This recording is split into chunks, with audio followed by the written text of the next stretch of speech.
2025년 8월 17일 주일 예배에 하나님께서 우리에게 주시는 말씀은 고린도전서 1장 22절에서 25절까지 말씀입니다. 모두 일어나셔서 함께 봉독해 올리겠습니다. 유대인은 표적을 구하고 헬라인은 지혜를 찾으나 우리는 십자가에 못 박힌 그리스도를 전하니 유대인에게는 거리끼는 것이요 이방인에게는 미련한 것이로되 오직 부르심을 받은 자들에게는 유대인이나 헬라인이나 그리스도는 하나님의 능력이요 하나님의 지혜니라. 하나님의 어리석음이 사람보다 지혜롭고 하나님의 약하심이 사람보다 강하니라. 아멘. 자리에 앉으시기 바랍니다. 우리는 무엇을 추구하는가? 그것을 우리가 오늘 깊이 생각해 보기를 원합니다. 그래서 결론은 우리는 하나님의 능력, 하나님의 지혜를 구하는 사람이어야 되고 하나님의 능력이 나의 능력이 되며 하나님의 지혜가 나의 지혜가 되는 삶을 사는 우리 모두가 되시기를 간절히 축원합니다. 첫 번째 22절에 보니까 유대인은 표적을 구한다 그랬습니다. 표적이라고 하는 것은 가시적인 것, 눈에 보여지는 것, 손으로 만져지는 것입니다. 유대인들은 왜 그 표적을 구하는가?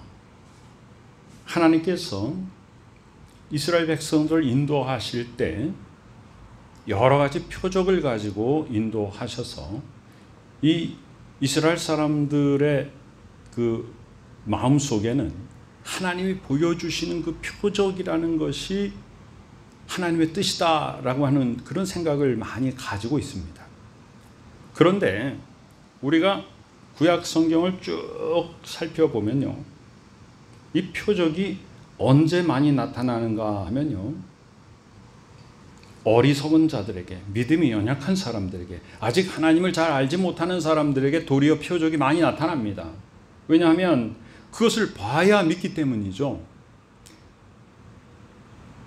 하나님께서 만들라고 하시고 거기에 하나님의 임재하심이 있다고 상징된 언약궤만 보더라도 그렇습니다. 언약궤의 뚜껑에 두 천사의 날개 그 사이를 시은 좌, 은혜가 임하는 자리라. 그래서 하나님께서 상징적으로 그렇게 내가 거기 임한다. 사실 하나님이 거기 임하시는 것이 아니잖아요.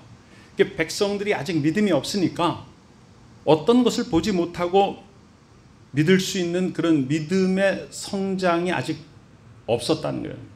그러니까 뭔가 봐야 되는 것이거든요.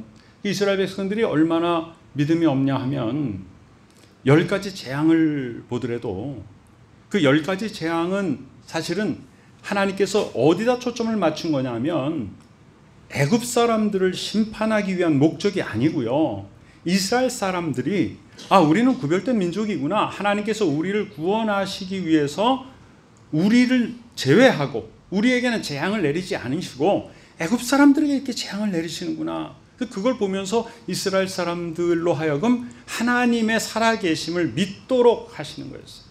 근데 물론 바로가 마음이 강팍해져서 모세가 백성들 이끌고 광야로 가겠다는 것을 계속 허락하지 않기 때문에 재앙이 10번 계속되지만은 그 배면에는 어떤 것이 있냐면 이스라엘 백성들의 믿음이 10번이나 재앙을 하나님이 보여주셨음에도 불구하고 그다지 성장하지 않았다는 것입니다. 그래서 그 믿음의 결과는 뭐냐? 바로 마지막 10가지 재앙이, 10번째 재앙이 임할 때 애굽에 있는 모든 초태생들, 장자들이 다 죽었는데 이스라엘 사람들은 다 살았잖아요. 그래서 바로 예수 그리스도의 피가 어린 양의 피로 이제 예표되어서 모형으로서, 그래서 문 인방과 설주에 발랐다라고 하는 것은 예수 그리스도의 십자가의 그리스도 예수의 보혈이 흘려졌다는 걸 말하지 않습니까? 그런데 백성들이 잘 깨닫질 못해요. 그래서 그날 밤에 이집트를 탈출하지 않습니까? 그런데 애굽 군대들이 쫓아오잖아요. 자, 뒤에는 애굽 군대가 쫓아옵니다. 앞에는 홍해 바다가 놓였습니다. 그러면 어떻게 해야 되는가? 지금까지 10가지 재앙을 경험을 했다면 이스라엘 백성들은 하나님이 우리를 여기까지 인도하셨으니까 어떤 방법으로건 뭔진 잘 모르지만 우리의 믿음이란 뭐냐면 하나님의 뜻을 다 아는 것이 아니에요. 하나님의 뜻이 뭔지는 잘 모르지만 내가 알지 못하는, 내가 감히 상상도 하지 못하는, 오늘 마지막 절에 뭐라고 그랬어요? 하나님의 어리석음이 사람보다 지혜롭다. 하나님의 약하심이 사람보다 강하다. 그러니까 하나님의 능력은 우리가 감히 상상할 수도 없는 것이란 말이에요. 그런 하나님께서 우리를 여기까지 인도하셨으니까 어떤 방법으로건 하나님께서 우리를 지켜주시고 인도하실 것이다 라는 믿음이 있어야 정상이란 말이에요. 그런데 그렇지 못하고 지도자를 향해서 막 불평을 쏟아내지 않습니까? 자, 하나님께서 홍해바다를 가르고 백성들을 인도해 주셨습니다. 그러니까 모든 것이 다 뭐예요? 다 표적이에요. 왜 유대인들은 표적을 구하는가? 이 표적을 하나님이 많이 행해 주셨어요. 자, 시내산에 모세가 율법 받으러 올라갔습니다. 40일 동안 지도자가 보이지 않아요. 그럼 유대인들은 눈앞에 뭔가 보이고 누군가 있어야 되고 어떤 현상이 일어나야 되고 막 그래야만 겨우 믿는 것처럼 그냥 이렇게 하는 거예요. 그게 없어지면 바로 믿음이 사라지는 것이죠. 우리 지도자가 없다. 우리가 섬길 대상을 만들라. 금송아지를 만들고 거기서 경배하고 춤추고 그러지 않습니까? 그것이 끝없이 반복됩니다. 계속 반복됩니다. 그러니까 유대인들은 표적을 구하는 것이 아예 그들의 이 생활 속에 자리 잡고 있었던 거야. 그들의 생각 속에. 마태복음 12장에 서기관과 바리새인 중 몇 사람이 예수님께 나와서 선생이여 우리에게 표적 보여주시기를 원하나이다. 이때 예수께서 뭐라고 말씀하세요? 악하고 음란한 세대가 표적을 구한다 그랬어요. 그 표적을 구하는 세대가 악하고 음란한 세대라는 것이에요. 선지자 요나의 표적밖에는 보일 표적이 없다. 이게 바로 예수 그리스도의 십자가의 죽으심과 3일 만에 부활하심이잖아요. 요나가 물고기 뱃속에서 완전히 죽었다가 3일째 밖으로 토해내서 살았어요. 한두 번이 아닙니다. 마태복음 16장에도 이제는 아까 12장에는 서기관 바리새인입니다. 16장에는 바리새인과 사두개인입니다. 와서 예수를 시험하여 하늘로부터 오는 표적 보이기를 청하니 그 목적이 뭐냐면 예수님을 시험하려고. 어떻게 시험하려고? 표적을 행할 수 있나 없나 보려고. 모든 복음서에 다 나옵니다. 마가복음에도 8장에도 바리새인들이 나와서 예수를 힐난하며 공격하고 그를 시험하며 하늘로부터 오는 표적을 구하니까 예수께서 마음속으로 깊이 탄식하시는 거예요. 이 사람들은 믿음이 없구나. 마음속에 정말로 하나님의 뜻을 깨닫고 그것을 행하려고 하는 마음은 없고 눈앞에 보여지는 초자연적인 현상들, 그런 표적만을 구하는구나. 어찌하여 이 세대가 어떤 세대예요? 악하고 음란한 세대예요. 표적을 구하느냐? 내가 진실로 너희에게 이르노니 이 세대에 표적을 주지 아니하리라. 이렇게 말씀하시는 거예요. 그렇다면 하나님의 백성들의 믿음이 성장해 나가면서 어떤 일들이 일어나게 됩니까? 자, 믿음이 연약할 때, 아까 말씀드렸죠? 믿음이 연약할 때 도리어 표적이 많이 나타난다고 그랬어요. 그런데 믿음이 성장하면 어떻게 되는 거예요? 예수 그리스도께서 최종적으로 첫 번째 나타나셨을 때 도마가 없었고 두 번째 나타나셨을 때 도마가 있었잖아요. 제자들에게 예수님이 자신을 보이실 때 도마가 첫 번째 예수님이 나타나셨을 때 자기가 그 자리에 없기 때문에 나는 예수님의 부활을 믿을 수 없다. 그리고 두 번째 나타나셨을 때 그 예수님의 못자국을 만져보고 옆구리 창자국을 만져보고 나서야 도마가 나의 주 나의 하나님이여 그랬단 말이에요. 예수께서 뭐라고 했어요? 너는 나를 봤기 때문에 믿느냐? 안 보고 믿는 자가 더 훌륭하다 이렇게 예수님 말씀하시잖아요. 그러면 이 교회의 역사를 쭉 살펴보면 바른 믿음의 역사입니다. 바른 믿음의 역사를 살펴보면 초기에는 이런 표식들, 형상들 또 하나님께서 주시는 여러 가지 기적들, 이적들 이런 것들이 많이 있었어요. 그래서 점점 그런 것들이 다 사라지기 시작합니다. 그러니까 하나님이 만들어 지시하셔서 모세가 만든 언약궤 속에 뭐가 들어있었어요? 십계명 돌판이 있었잖아요. 그 다음에 아론의 쌍난 지팡이가 있었고요. 그 다음에 만나가 든 금항아리가 있었잖아요. 그럼 세 가지가 있었단 말이에요. 그런데 엘리 제사장의 두 아들, 악한 아들 홈냐 비느하스가 블레셋하고 전쟁할 때 하나님의 법궤를 모셔와라. 그럼 무슨 뜻이에요? 법궤가 부적이라는 거예요. 법궤가 여기 있으면 우리가 전쟁에서 이길 것이다. 하나님께서 일부러 지게 하시는 거예요. 왜? 이 법궤가 하나님이 아니다 이 말이에요. 우리가 물론 액세서리로 뭐 십자가를 이렇게 하는 것이 뭐 좋습니다. 또 우리가 그리스도인이라는 걸 또 나타내고 그런데 그것이 나를 지켜주는 게 아니에요. 그것이 나를 지켜주는 게 아닙니다. 뭐 이렇게 사무엘에 기도하는 그런 뭐 사진 있잖아요. 뭐 그런 게 이렇게 운전석 위에 이렇게 그걸 매달고 다니는 분들도 있어요. 좋습니다. 우리가 그걸 보면서 항상 기도하는 마음으로. 근데 그것이 나를 지켜주는 것이 아니에요. 그러니까 이 홈니와 비느하스는 법궤가 부적이었던 겁니다. 하나님께서 그 법궤를 빼앗기게 하셨어요. 그리고 되찾았을 때 그 성경의 앞과 뒤를 살펴보면 그 다음에는 더 이상 아론의 쌍난 지팡이와 만나가 든 금항아리가 등장하지 않습니다. 그럼 뭐가 중요하다는 거예요? 기적이 중요한 게 아니라 하나님의 말씀이 중요하다는 거거든요. 그래서 십계명 돌판이 그 안에 있는 채로 어디까지 갑니까? 예루살렘 멸망 주전 586년까지 갑니다. 그때 바벨론이 쳐들어와 가지고 성전을 다 불태우고 온전히 모든 걸 다 불태우고 성물들을 다 가져가 버리고 법궤도 없어집니다. 십계명 돌판도 어디 갔는지 없어집니다. 하나님이 왜 없애셨을까요? 왜 그 성전을 갖다 다 무너뜨리셨을까요?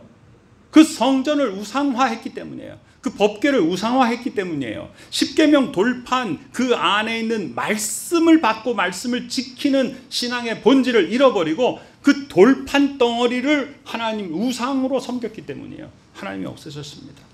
그래서 유대인들은 표적을 구했다 그랬어요. 그 다음에 헬라인은 어떤 사람이에요? 지금 보면 그리스 사람들이죠.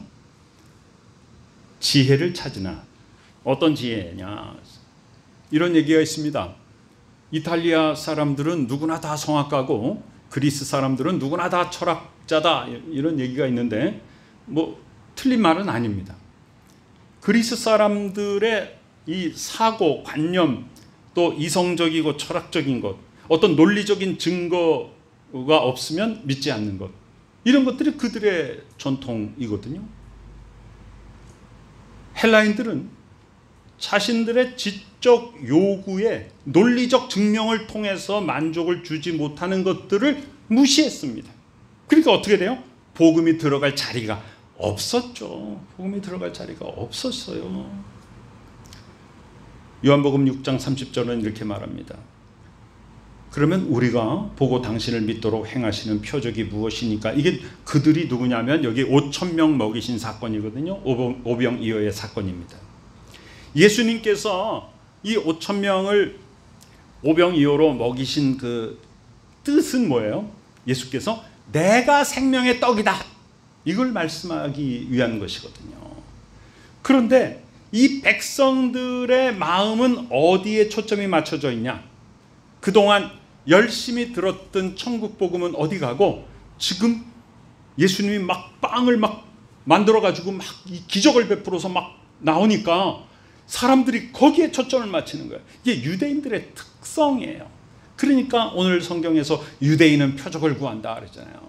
그래서 두 부류로 나눠서 복음을 잘 모르는 유대교적인 전통과 복음을 잘 모르는 이 헬라 철학적인 그런 흐름 속에서 복음이 전달되기가 참 어렵다라고 하는 것을 말하는 거예요. 빵 먹고 배부르니까 들었던 천국 복음 다 어디 가고 예수님 왕으로 삼자. 야, 우리 가난해서 그동안 밥도 잘 못 먹고 살았는데 저분을 왕으로 삼으면 우리는 밥은 굶지 않고 살겠다. 그 예수님이 얼마나 실망하시는 거예요. 예수님의 그 사역이 그 5,000명 먹이신 사건 전후로 나뉩니다. 그 전에는 예수님이 막 다니면서 병자 고치시고 막 하는 그런 그 고치시는 사역 있잖아요. 지금으로 말하면 사회복지적인 사역, 그런 걸 많이 하셨어요. 왜냐하면 그걸 통해서 사람들을 불러서 그 이적 속에서 하나님의 능력을 체험하게 하고 복음을 전파할 수 있는 그런 배경을 만들어 주시기 위해서 예수님이 이 땅에 오셔서 가르치시고 선포하시고 또 고치셨잖아요. 그렇지만 예수님이 병을 고치러 오신 게 아니에요. 자신을 생명을 들여서 믿는 자를 구원하러 오신 거잖아요. 그런데 사람들이 그 복음의 핵심에는 관심이 없고 떡 먹고 배부르니까 그 떡 먹여주는 것에만 관심이 있는 거예요. 즉 유대인들은 표적에 관심이 있다는 거예요. 23절에 그렇다면 바른 복음을 가진 사람들은 어디에 관심이 있는 것이냐? 우리는 십자가에 못 박힌 그리스도를 전하는 것이다. 그런데 그것이 유대인에게는 거리끼는 것이요 이방인에게는 미련한 것이다. 자, 유대인에게는 거리끼는 것이다. 그건 뭐예요? 아유 십자가, 아유 끔찍스러워. 유대인들에게 메시아가, 즉 구원자가 오셨는데 그 구원자가 십자가에 처형당한 죄수다? 이거는 아주 모욕적인 것이었어요. 우리의 구원자가, 우리의 구세주가, 우리가 그렇게 수천 년 동안 기다려왔던 그 메시아가 아니 십자가에서 죽은 죄수라고? 이건 모욕적인 것이다. 우린 도저히 받아들일 수 없다. 이게 유대교적인 생각입니다. 이방인, 헬라인들, 로마인들, 그리스 사람들, 이탈리아 사람들, 그 당시의 문화와 또 군사, 정치 이걸 장악하고 있던 이방인에게 가장 비천한 죄인의 형틀인 이 십자가는 어떻게 구세주가 될 수 있는가? 유대인들의 사관으로서는 그건 모욕적인 것이다. 그리고 헬라나 로마적인 사관으로서는 그건 모순이다 그 말이죠. 모순이다. 이 사람들은 굉장히 철학적이고 논리적이니까 어떻게 가장 악한 죄인을 매다는 형틀인 십자가에 죽은 예수가 구세주가 될 수 있는가? 그 모순이다. 받아들일 수 없다는 것이에요. 갈라디아서 5장 11절에는 바울이 이렇게 말합니다. 형제들아, 내가 지금까지 할례를 전한다면, 할례가 뭐냐면 율법을 상징하는 거예요. 할례를 받았냐 받지 않았냐로 인해서 저 사람은 율법에 속한 자냐 아니냐가 결정되지 않습니까? 그러나 내가 지금까지 할례를 전한다면 어째요? 지금까지 박해를 받았으리요. 할례를 전하지 않았다고 해서 박해를 받았다는 건 뭐냐면 유대인들에게서 말이에요. 유대인들이 바울이 3차 전도여행을 마치고 그 사랑하는 에베소 교회도 가지 못하고 또 구제 헌금을 걷어가지고 예루살렘으로 돌아왔는데 유대인들이 바울 만나자마자 죽이려고 하잖아요. 왜 그러느냐? 이방인들에 가가지고 할례 받지 않아도 된다, 예수만 믿으면 구원받는다, 그렇게 했기 때문에 유대인들이 죽이려고 하는 거거든요. 그래서 바울은 유대인들에게 엄청나게 박해를 받았어요. 그리하였으면 십자가의 걸림돌이 제거되었으리니. 자, 십자가가 어떤 사람들에게는, 십자가는 믿지 않는 사람들에게는 뭐냐면 걸려 넘어지는 걸림돌이 되는 거예요. 그러나 우리 믿는 자들에게는 십자가가 바로 구원의 능력이거든요. 우리가 복음을 선포하면 죄 가운데 사는 사람들에게 우리의 복음 선포는 굉장히 불편한 게 됩니다.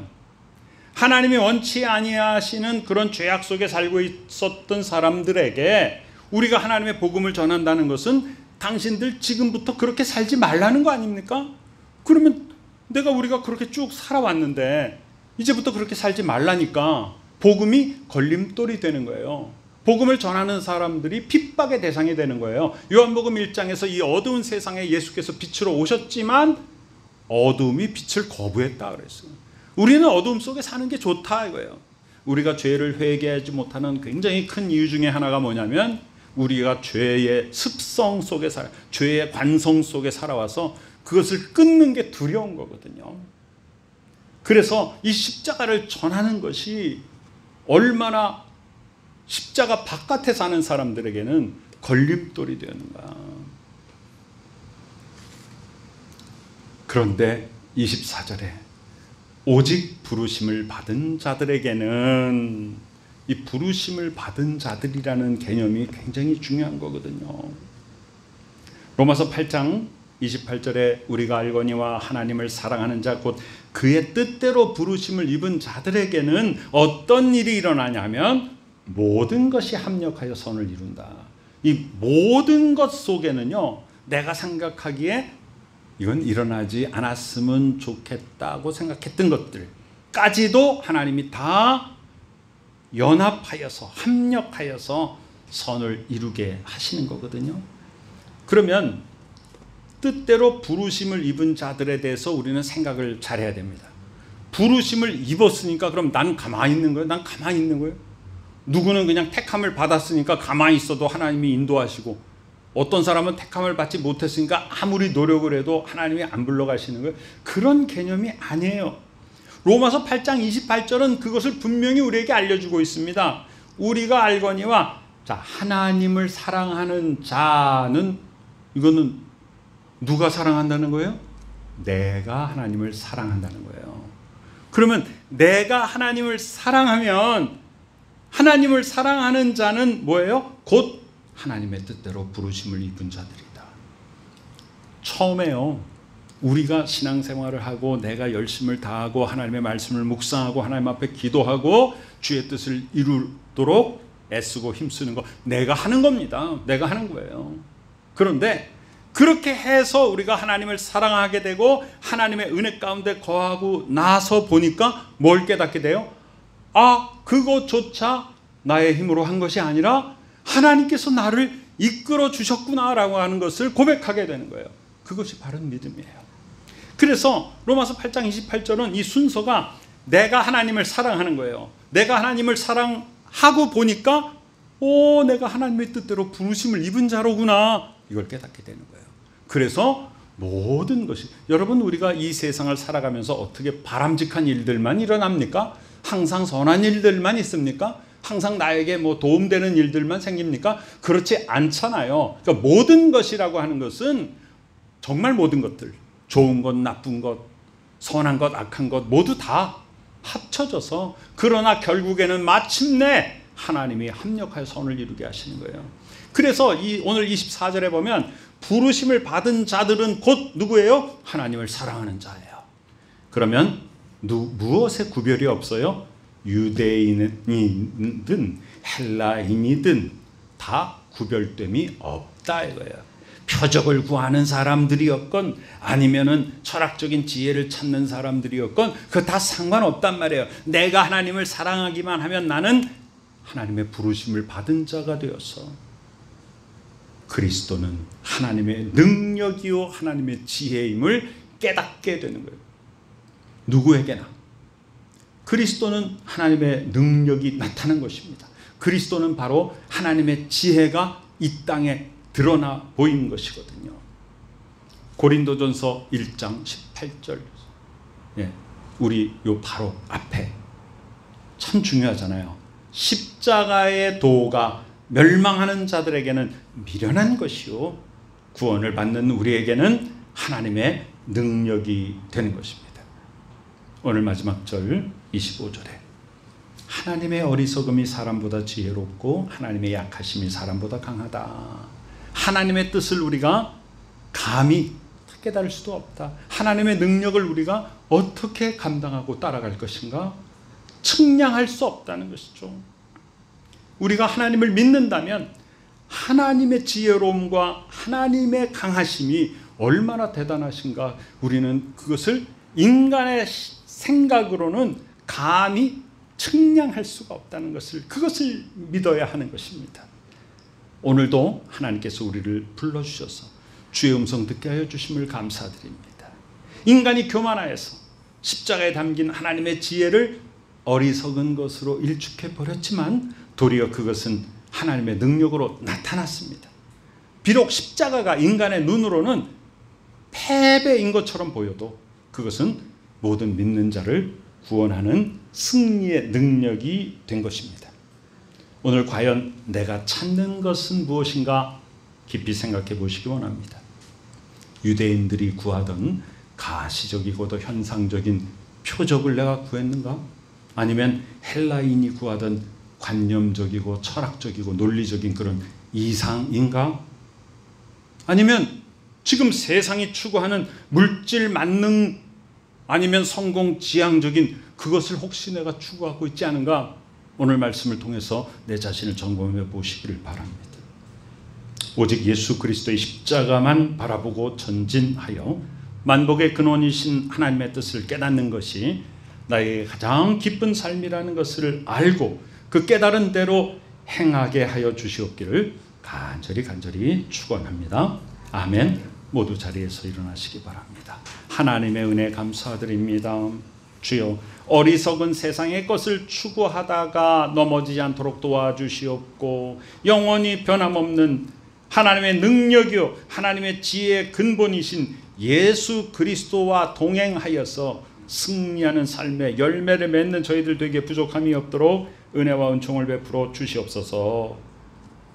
지금은 우리 구주 예수 그리스도 귀하신 은혜와 하나님 아버지 크신 사랑하심과 성령님의 놀라운 역사하심이 나의 어리석음으로 행하지 아니하고 하나님의 지혜를 구하는 모든 믿음의 권속들의 머리 위에 지금부터 영원까지 함께 계시옵기를 간절히 축원하옵나이다.